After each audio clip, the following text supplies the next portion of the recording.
Hey, so this is part two of my chat with Jason Hunt, the organiser of the guitar show, the UK's biggest guitar show. If you haven't already, please go and watch part one or watch it after this because the whole conversation is well worth a listen. I had to split it into two parts because we covered so many topics. It was too long for one video, or at least I felt it was too long for one video. So please go watch both parts. Jason was great to chat to, really generous with his time. Please like, comment, subscribe, share. If you've been to an event or you're one of the exhibitors, please let us know your thoughts on these shows because really interested to hear your thoughts there. But yeah, please enjoy this, watch both parts, and a big thanks for watching. A massive part of the show is obviously the breadth of different exhibitors and different products and how do you go about deciding who you're going to show off basically? So I want the guitar show to be accessible to anybody who wants to exhibit. I just have certain rules that you have to be a proper business. You know, I don't want Dave, who's cleared out his garage of bits and pieces, exhibiting. And I think the way the event's priced kind of puts those people off anyway. There are other events you can go to where it's 50 quid for a table. Yeah. And you know, there needs to be a higher level of presentation than that. And there are, I won't name names, but there are some people that I've specifically gone after to get them into the show, just because I think their gear is really cool. Yeah. You know, I mean, I love it just as much as you do. So I'm kind of like, you know, I really want them to do the show, but the rest is just here are all the manufacturers of musical equipment gear in the UK, Europe, and the world, and I just, as long as they're a proper business, I'll email them all and go, do you want to do the show? And is it about you reaching out or a bit of both? It's a bit of both. I mean, you know, when I started, it was just me reaching out. Yeah. He's coming to my event. These days, I get about an 80% rebook rate. I mean, if you've been to the show a few times, which is quite high for the industry. And then the rest is a combination of me reaching out and people saying, you know, I've heard about your show. So it was Guitar Summit last weekend. Yeah. Weekend before. And I didn't go, mainly because my wife was away on her friend's 50th birthday, and you only get one 50th birthday, so it's like you get to that and I'll get to Guitar Summit next year, sort of thing. So I stayed at home with my daughter, and I didn't have to go. Honestly, it was mad. The Monday, my email and phone just kind of blew up with people going, yeah, everybody's been talking about your show at the Guitar Summit, so have you got any spaces left? Amazing. And have you got any spaces left, or is that it? Are you booked? The electric hall's full, the acoustic hall's full, and the bass hall's about 2/3 full at the moment. I always knew that was going to take a bit longer because it's new for this year, so, and I don't know the bass community as well as I know the guitar community. Absolutely. So earlier on, you mentioned about when you walk around other shows, what you're looking for. What is your experience as the organizer of the guitar show on the day? Oh, it's or terrible. Over the weekend, yeah. It was absolutely awful. I always, it was kind of like, you know, companies do like a company statement. I didn't do any of that stuff. It's just me, right? So it's utterly pointless. But the thought I always had in my mind was, take the great stuff about working at the NEC and remove the negative stuff, the 20 quid to party car and all of that sort of stuff. And then create an event that I want to go to. You know, and I go to it every year. I'm the only person that's been to it every year, and I never see it. You know, I tend to, when on the Saturday night when everybody's gone and there's just me left really, and the few guys that help me, we have a wander around and we have a look at all the gear and stuff like that. But security basically like, can you jog on now? Yeah, we need to lock up the building. So it's a weird thing that I sit in an office half the day, talking to exhibitors that come in that may have, I don't know, their power's gone out or something. You know, I've got to fix that. You know, the car park's full. Is it okay if we move into car park B? And you're like, yeah. So you just deal with the technicalities of it, making sure that the horn goes off every half an hour as to on or off volume. And then there's an element where I'll get up and I'll go out in the show and I try and talk to all the exhibitors, but there's like 140 exhibiting companies, so that's quite difficult. Also, depending on the level of the artist, there's a bit of entertaining. So when Luke Morley was there, he was sat in my office. When Phil X was there, he sat in my office, and you're doing that sort of like hosting. Yeah, absolutely. Yeah. So it's weird. And is it like, I guess, is that the musician in you, and that when you create something, you always hear the bits you should have done, or things you wish you did differently? Yeah, I mean, every year sort of I come away with a list of things that I need to change, and that list changes every year, sort of thing, and I tend to have a written list because it's 12 months to the next one, and you can't always remember, I mean, I'm gonna have different plans this year because I used to use the Ticket Factory for my tickets.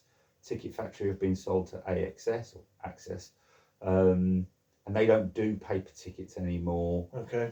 So we've got to figure out a new way of scanning tickets. Yeah. And it's there was a fess hole yesterday. I think I love fess hole on Twitter, on X, and it said like, I'm all for global warming, but getting rid of gig tickets was like the worst thing. And it's like, I completely agree. I kept with the paper tickets for as long as humanly possible because I really like them. They're great.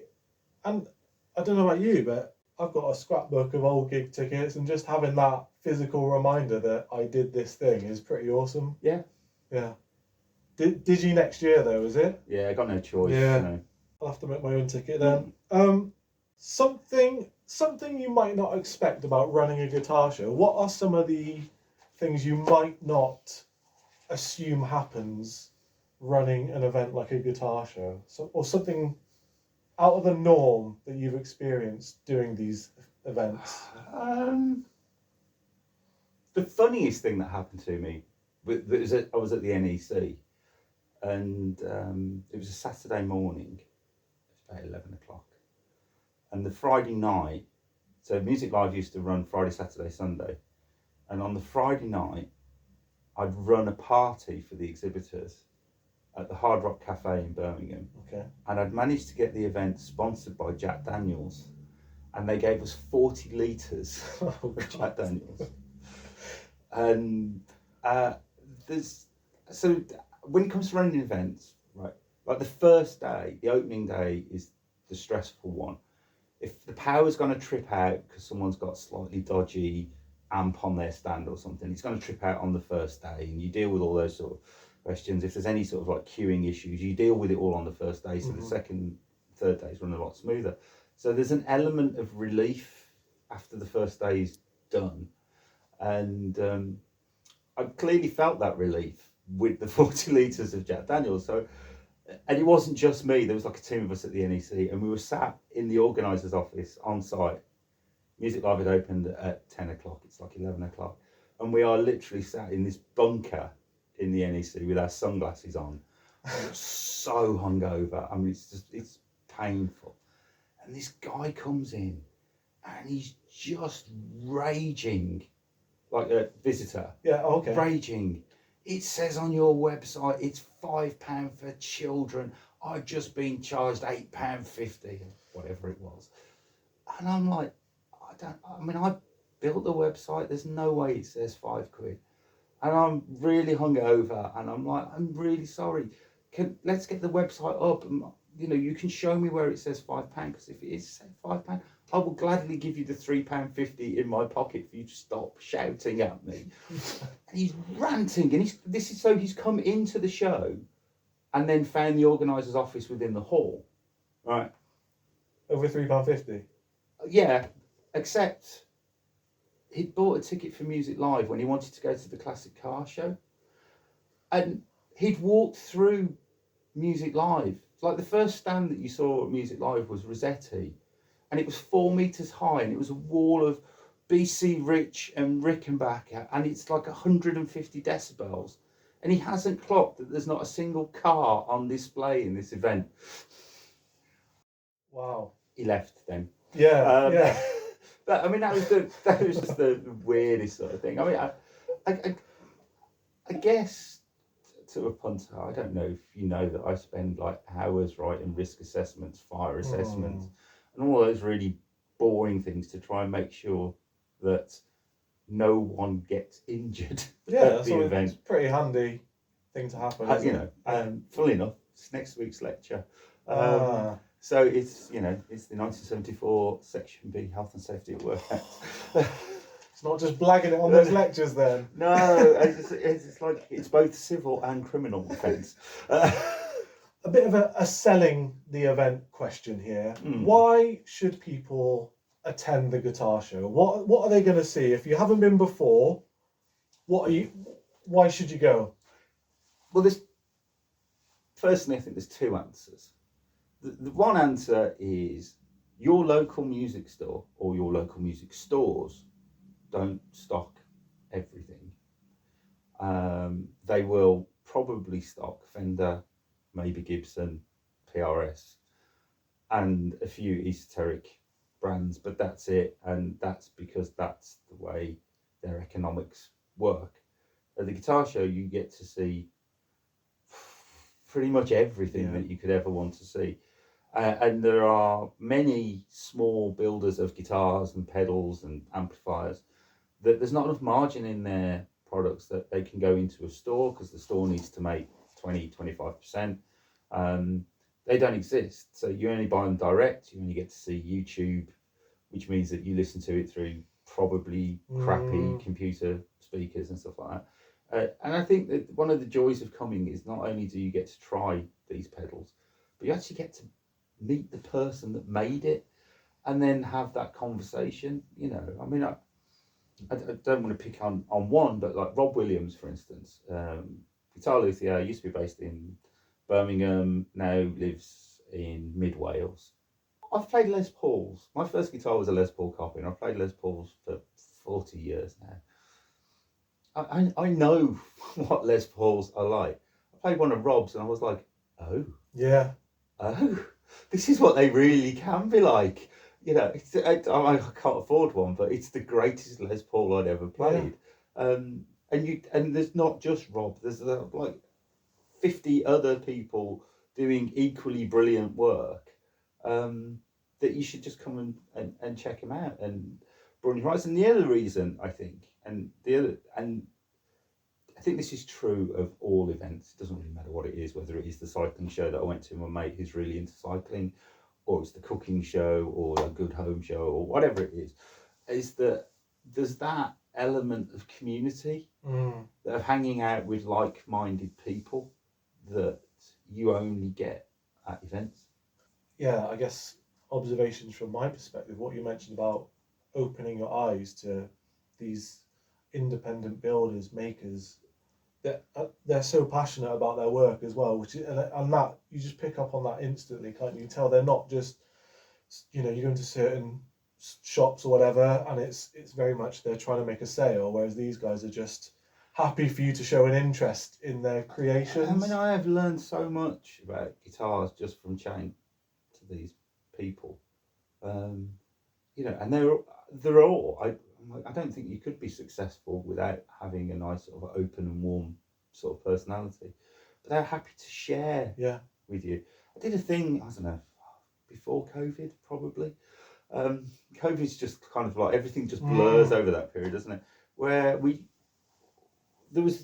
Simon Bradley, who compared the live stage, former guitarist, journalist, who's fine now, but he had prostate cancer, and I wanted to do something for charity. So I spoke to half a dozen builders, and this one built the neck, this one built the body, this Oil City provided the pickups and all of this sort of thing, and we built this guitar show guitar that was raffled, and we made several £1,000 for prostate cancer charity. But they all work together. They don't see themselves as being in competition. No. I suppose they're all collectively in competition with Fender and Gibson and PRS, but they're not in competition with each other. No. And you see that on the shop floor. Builders literally helping each other with issues whilst the show's going on. I can remember years ago, one of the first events, I think it was Paul from Zilla Cabs, had arrived late. And on build-up day, like, I've got to get out of the building at 8 p.m. I'm open from 8 a.m. So you've got 12 hours. Paul's based in Cornwall or something. He had a horrendous journey getting up, blah, blah, blah. It's terrible. And he's got like 10 minutes to unload his entire stand. And other exhibitors helped him. You don't get that at other events. Amazing. That's awesome to hear. Right. Is there anything you want to share with people about the guitar show that you think they should know about? I don't know. I mean, I love it. Yeah. I don't think you can do an event if you don't love the event. And, well, no, that's not true. I did photography events and antique shows and everything, and I loved doing them. But this is different. I love doing it because I love creating events, but I actually really love the product as well. Honestly, if I was a punter and just going to it, I'd have a brilliant time. It's just that I don't get to go to it. You're filling it up in safety forms instead. And I think when I do go to other events, I just really, really enjoy them. And it's such a broad thing, the word event. I think that's the big thing I've picked up on going to your show is just the breadth of products available. Like, we normally go for a day. I can't see everything in it. If you're actually looking at everything, you can't see everything. No, and that is in some ways it's frustrating and it's pleasing. Yeah. When the event started, you definitely could. It wasn't that big, sort of thing. I'd be very surprised if you could have done more than 4 or 5 hours when it started. But it's grown and it's grown, and I like that. I mean, I don't want people to have to come for a second day, but I do this thing where it's come back tomorrow for a £5, that you can pick up a flyer from reception on your way out on the Saturday. But I think it just proves how amazing the current British scene is. I mean, we've always been fantastic at amplifiers, Marshall, Vox, Orange, and so on. But now we're leading the world, like Thorpe with his pedals and stuff like that. And you've got all these amazing builders, and now I'm also attracting overseas visitors, and that dropped off massively post Brexit. I noticed that the last show. Who was it? Is it Origin Effects? No, they're based in Cambridge. So there's Kernan. Yeah. Came. Yeah. We've got Face MI. Face MI. Yeah. What's the amp builder from Holland? Can't remember. Anyway, there's lots of people coming from all over now, and that's, I suppose, my ambition is for it to be the second biggest guitar show in the world behind NAMM. Wow. Currently behind Guitar Summit, but that's a team of 6 people and a big company running it. But that's where you want things to be. I do. Awesome. Yeah, well, it's getting there, isn't it? Yeah.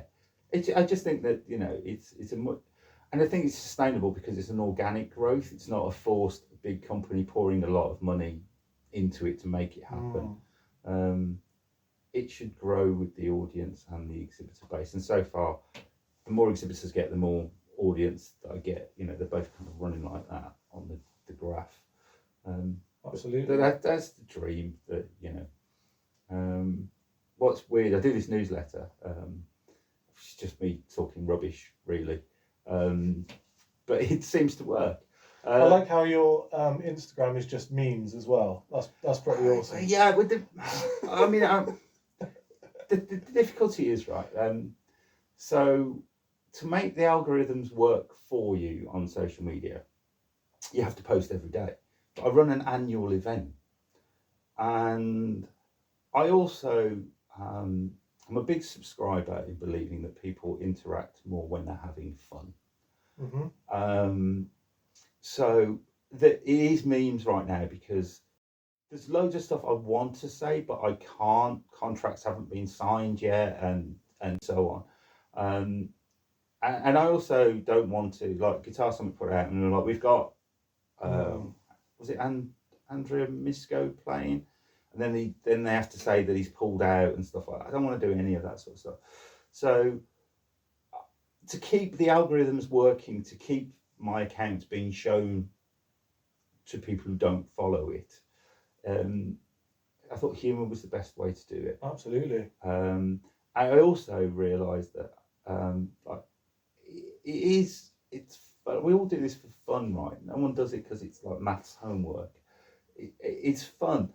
So why just not have fun with it? I mean, it's fake and ridiculous. I mean, like, you're talking to a man who owns like 26 guitars or something. He doesn't need to own 26 guitars, but I don't think I'm that unique either. I understand the ridiculousness of me owning 26 guitars. But so that... And when someone asks you, why do you have 26 guitars if they're not from that world, you find yourself... Yeah, going, well, no, you know, I can kind of justify the Strat Telly, the 355 and the Les Paul. Post that. It's just posing. Yeah. So, yeah, and the sort of like the newsletter thing, it's just... I don't want to do anything corporate. It feels that way. It feels like it's human. Yeah, yes, that's probably it. When I came out of the NEC, I did a lot of "We are delighted to announce," and I was like several years in. I was like, "Who's the we?" It's literally just me sat in an office. Yeah. So I changed it to "I," and the interactions went up. That's why I do things like this, because you know I get so many emails that go like, "Hey guys," it's like there are no guys. There's just this guy. Well, when I messaged you, I thought it was a company run. Well, it is a company, but the company is you. Yeah. which did surprise me, to be fair. But you can see, you know, speaking to you, you can see it's not just an event to run. It means something. Yeah, it's God, you can sound like a right arse now, but it's part of me. You know, it kind of defined by, or I'm defined by what I do, and it's really funny that I talk to people in the industry and they go, "Oh, we don't call it the guitar show." I mean, I get emails that it's called the Great British Guitar Show, the UK Guitar Show, whatever. Its real name is just the Guitar Show. But everybody goes, "Oh, we just call it Jason's show." Yeah, nice. It is. It's weird, but it's nice. I think we've covered a lot of ground with regards to the guitar show, I think, and you know, I would definitely encourage anyone to go. Absolutely. Hence why I'm sat here. But I think it's always interesting to hear some controversial guitar opinions. And we've all got them.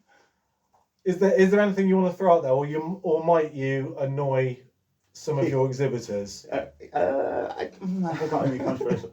I don't like this modern trend of really short guitar straps. Oh, okay. That really annoys me. I understand that you're able to play better, but you don't look as cool.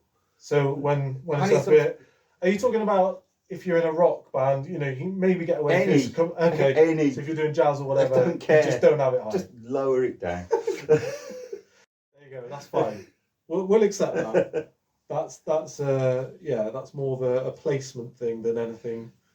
Yeah, and then the rest of it, you know, I think every gear's got pluses or minuses, you know. What about the shift? Obviously, there's massive debates online. I tend to not get involved in them because it doesn't bother me. But the whole Valve digital, do you have any opinion on that? I know what I prefer. Yeah, and I've got a Helix at home, and it's great. It's really cool. But I've got a Lazy J as my amplifier, a J20. It's the greatest thing I've ever heard. And since I got it, I will come off stage and people go, "Your guitar sounds awesome." It's like, well, it's the amp that sounds awesome. And like even bands, you're doing a gig and like you're sound checking and the other band are going, what is that amp? Sounds incredible. And it's like, I don't think anyone's ever said that about digital. Yeah, and digital, a lot of the time, it's trying to emulate something, isn't it? Very rarely is it like how, well, I don't know. I'm saying this from a very naive point of view because I'm not in that world, other than what I've seen and consumed online. But very rarely is it the other way around where people are trying to emulate a digital tone. Yeah. I mean, do you know what? I get the economics of a touring band. 100%. That I did a lecture last week and I was explaining to first year degree students, so they're 18 and they don't really clock it, that if you're bringing the band over from the US, they ain't bringing their amps with them. One, because like it cost a fortune, and two, they're 110 volts versus 240 or 230 in Europe, and they're like, and I was like, which then requires transformers, either step up, step down, or whatever. I said, so it's a lot easier if they're all Kemper users or XFX, and they just come over with a USB stick and just like stick it into some high gear and all their tones are on. And I get that. I also get that you probably, if you're a big band playing arenas, you don't need an Arctic to fit your millions of Marshall cabs in the back of it. I get all of that, but that's not where I am. I can put my little 1B12 in my car and take it to a gig and it's fine. And it sounds amazing. It sounds amazing to me. Obviously, not everybody's really into that sort of like tweedy edge of breakup sound, but works for me. So, absolutely. And it is a personal thing, isn't it? The sound you want is about you, and actually it's up to the other people whether they like it or not. If I don't know if it's controversial, just my opinion, it's like you see on lots of forums, how do I sound like Player X? Why do you care? Yeah. Just sound like yourself. I like it. Sound like yourself. I sound like myself, whatever I play through. So tell me about your podcast, because I've actually been listening to it and I've genuinely thought it's a really good listen. I mean, genuinely, it started because of COVID. So the event that was about 3 weeks before we went into lockdown, my friend Ant, I've known Ant for a really long time. He worked for Shaw and ended up getting made redundant about that sort of time, and had started a podcast for himself, which was really good. It's just him rambling on, which makes me laugh, especially when I'm featured in it. I'm not in it, but he'll talk about, my friend Jason did this, and Ant's is really good, and he got really into it, and then he started producing podcasts for other people, because there's one thing about anybody can sit down and have a conversation like we are. Having the skills then to produce a quality piece of audio and edit it together and cut out all every and R and everything, so he ended up having this sort of like part-time business of producing podcasts for other people, and I mean, one of them he does is like some kind of financial podcast. He's like, I literally don't understand a word of it. Wow. But I'm able to edit it to a professional standard. And he kept saying to me, you should do a podcast. You should do a podcast. I don't want to do a podcast. No one cares what I think. You should do a podcast. I'll do the podcast for you. And I'm like, if you want to do the Guitar Shows podcast, knock yourself out, mate.